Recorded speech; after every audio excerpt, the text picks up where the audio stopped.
Hello friends, welcome to our YouTube channel Voice and Idea, and today we are going to discuss chapter 9 Women, Caste and Reform NCERT Class 8 History। तो चलिए शुरू करते हैं। Introduction। 19th century British rule brought new debates on social reform। 19th century में क्या हुआ, जो British rule था उसने क्या ब्रॉड किया, new debates on social reforms.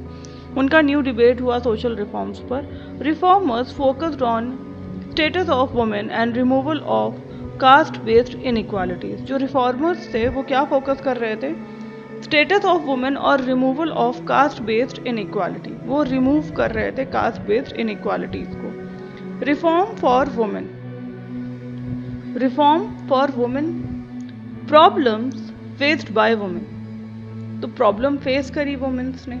Child marriages common थी, सती प्रैक्टिस जो कि विडो बर्निंग होते थे, पर्दा system and lack of education, widows not allowed to remarry. पर्दा सिस्टम बहुत ज़्यादा था, एजुकेशन नहीं थी, लैक ऑफ एजुकेशन वुमेन में बहुत ज़्यादा था, कॉमन था कह सकते हो। चाइल्ड मैरिजेस भी कॉमन थी, widows are not allowed to, जो विधवा थी उनको दोबारा शादी करने की भी इजाज़त नहीं थी।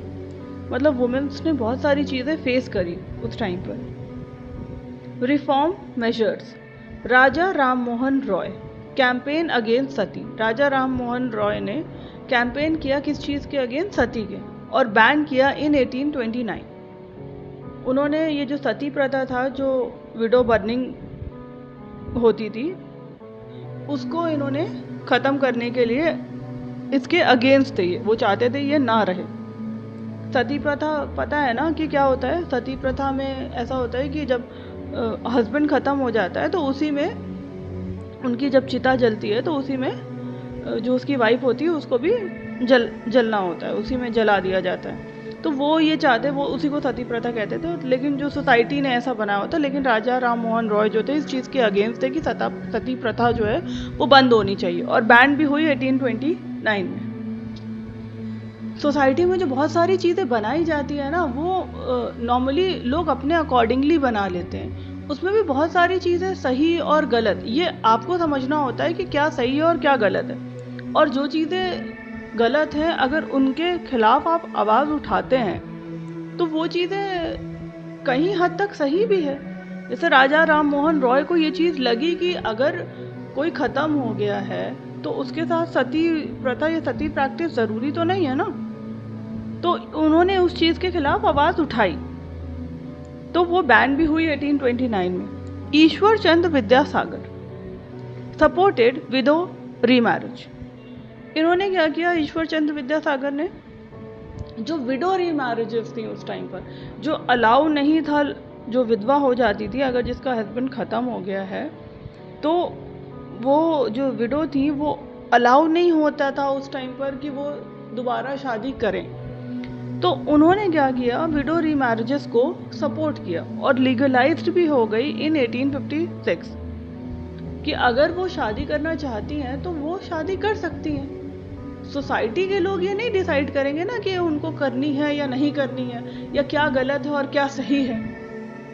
ये बाउंडेड नहीं है। अगर कोई कम उम्र की लड़की है और उसकी शादी किसी बड़े उम्र के लड़के से हो जाती है और वो अगर ख़त्म हो जाता है तो उस लड़की की ज़िंदगी क्यों बर्बाद हो। और अगर वो करना चाहती है तो वो कर सकती है, लेकिन उस टाइम पे क्या था, वो अलाउ नहीं था। तो इन्होंने उस चीज़ को सपोर्ट किया, विडो रीमैरिज को, और लीगलाइज्ड भी करी 1856। Social reformers promoted girls education. और सोशल रिफॉर्मर्स जो थे उस टाइम पर, उन्होंने गर्ल्स एजुकेशन को भी प्रमोट किया। वेतन स्कूल कैलकाटा। जो क्रिश्चियन मिशनरीज थे वो भी ओपन हुए schools for girls. Christian missionaries also open schools for girls. उन्होंने मिशनरीज जो थे उन्होंने स्कूल्स जो थे वो ओपन किए फॉर गर्ल्स के लिए, क्योंकि उस टाइम पे लैक ऑफ एजुकेशन थी गर्ल्स में, गर्ल्स को ज़्यादा पढ़ने लिखने नहीं देते थे। Reforms and caste system. Caste discrimination. जो अनटचेबल फेस्ड होते थे restrictions, untouchable faced restrictions in temples, Wales, schools. जो छुआछूत मतलब डिस्क्रिमिनेशन किया जाता था, भेदभाव किया जाता था, तो उन्हें बहुत चीज़ें फेस करनी पड़ती थी। जैसे टेम्पल्स में रेस्ट्रिक्टेड थे, वो मंदिर नहीं जा सकते थे, कुएं से पानी नहीं निकाल सकते थे, स्कूल्स में उनको एक इक्वालिटी नहीं दी जाती थी। तो ये भी एक दिक्कत थी, लोगों ने फेस किया और उन्हें सफ़र भी करना पड़ा।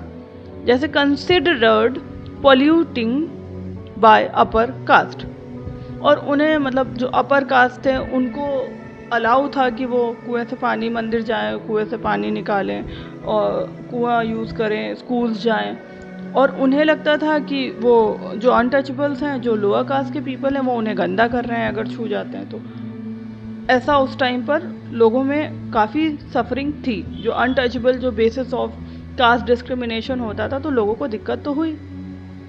इसका क्या रिफॉर्म मूवमेंट्स था? Jyotirao Phule, Maharashtra, started school for low caste. तो ज्योतिराव फुले ने, जो कि महाराष्ट्र की थी, उन्होंने स्टार्ट किया school for low caste children. Fought for equality, इन्होंने इनके हक के लिए आवाज़ उठाई, इक्वालिटी के लिए फॉट किया, और लो कास्ट चिल्ड्रन के लिए स्कूल भी खोले। पेरियार, तमिलनाडु, चैलेंज्ड ब्राह्मण dominance, supported self respect movement. ब्राह्मण डोमिनेंस पर इन्होंने चैलेंज किए और सपोर्ट किया था सेल्फ रिस्पेक्ट मूवमेंट को, सपोर्ट भी किया। नारायण गुरु, Kerala, advocated unity of all cast, इन्होंने भी सपोर्ट किया कि यूनिटी होनी चाहिए हर कास्ट में। रिफॉर्मर्स एम्फोसाइज्ड एजुकेशन, जो रिफॉर्मर्स थे वो एम्फोसाइज करते थे education, equality and social justice.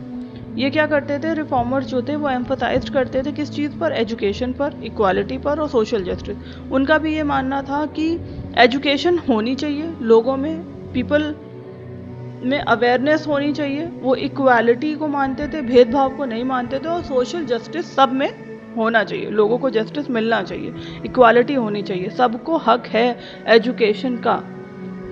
Reforms organisations, ब्रह्म समाज 1828, ब्रह्म समाज, राजा राम मोहन रॉय, फाउंडर कौन थे? राजा राम मोहन रॉय।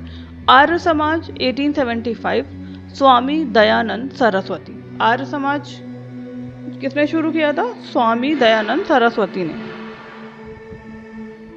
प्रार्थना समाज 1867, बॉम्बे,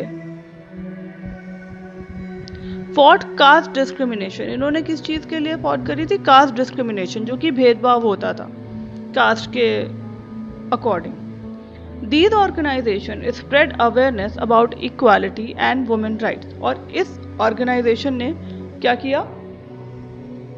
स्प्रेड किया था अवेयरनेस, क्योंकि लोग अवेयर भी नहीं थे ना, तो उन्होंने स्प्रेड किया अवेयरनेस अबाउट इक्वालिटी और वुमेन राइट्स, वुमेन्स के क्या राइट हैं, उनके क्या अधिकार हैं, और इक्वालिटी को सपोर्ट किया इन्होंने। Next, resistance to reform. Orthodox Hindus जो थे वो अपोज करते थे रिफॉर्मर्स को। Said British were interfering in customs, उनका क्या मानना था कि जो ब्रिटिश हैं वो इंटरफेयर कर रहे हैं कस्टम्स को, जो बहुत ज़्यादा मतलब टिपिकल कह सकते हो ऑर्थोडॉक्स हिंदूज जो थे वो उनको, रिफॉर्मर्स को अपोज कर रहे थे। उनका ये मानना था कि जो ब्रिटिश हैं वो इंटरफेरेंस कर रहे हैं कस्टम्स में। सम रिफॉर्म्स एक्सेप्टेड स्लोली, और जो कुछ रिफॉर्म्स थे वो धीरे धीरे एक्सेप्ट भी होने लगे, like widow remarriages and girls education, और जो सही थे वो धीरे धीरे एक्सेप्ट भी होने लग गए थे, जैसे विडोज रीमैरिज, विडोज जो थी वो रीमैरिज कर सकती थी, और गर्ल्स एजुकेशन।